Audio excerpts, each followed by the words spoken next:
अधिनायकं रक्षनायकं महानायकं खलनायकं अधिनायकं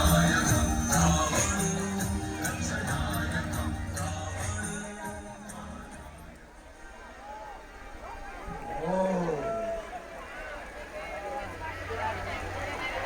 तो शिव मंत्रों से अभिमंत्रित किसी यहाँ पर रेखा है और उसका हरण करूंगा। प्रणाम ऋषिवर।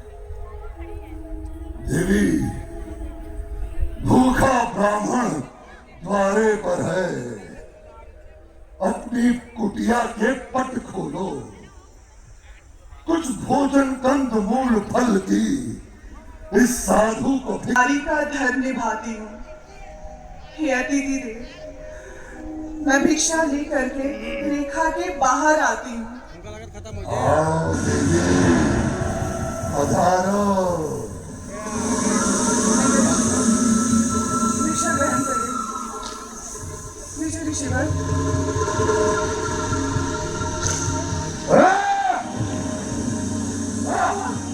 ये कैसा आचरण है? साधु को भिक्षा देकर शिक्षा लेने का था औचित्य तेरा। भिक्षा ले ली मैंने, तो अब शिक्षा देना बनता है कर्तव्य मेरा। शिक्षा? कैसे शिक्षा? शिक्षा यह है कि तू नारी के सारे आदर्श भुला बैठी।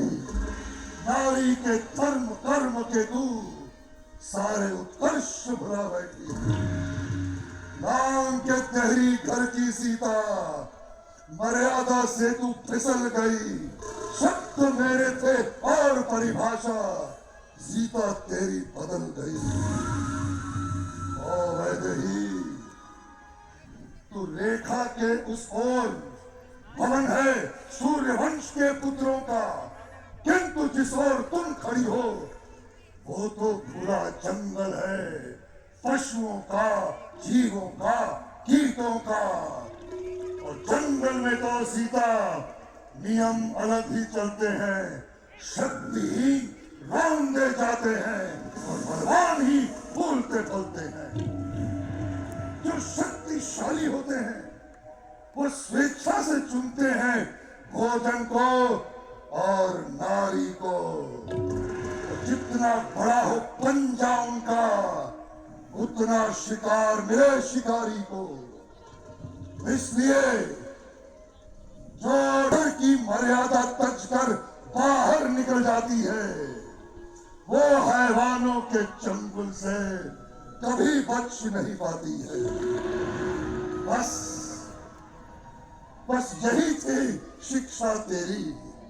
अब अपनी इस भिक्षा को ग्रहण मैं करता हूँ, पूरे आदर सम्मान सहित तेरा हरण मैं करता हूँ।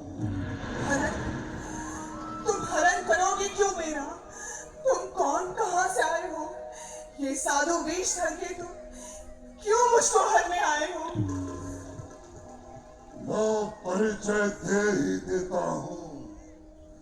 अपना और अपनी मंशा का नाम के सागर आया हूँ। मैं रावण, राजा लंका का। रावण? हाँ, मैं 4 वेद का ज्ञाता हूँ, धरती का भार उठाता हूँ, मैं तीनों लोक रुलाता हूँ। इसीलिए मैं रावण कहलाता हूँ।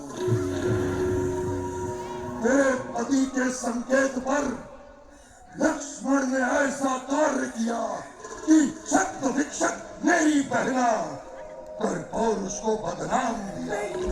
मैं चाहूं तो इसी क्षण तुझसे बदला ले सकता हूँ।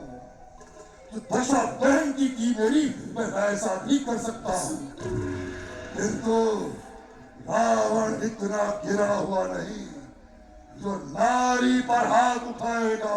रावण रहेगा रावण ही, कभी नहीं कहलाएगा।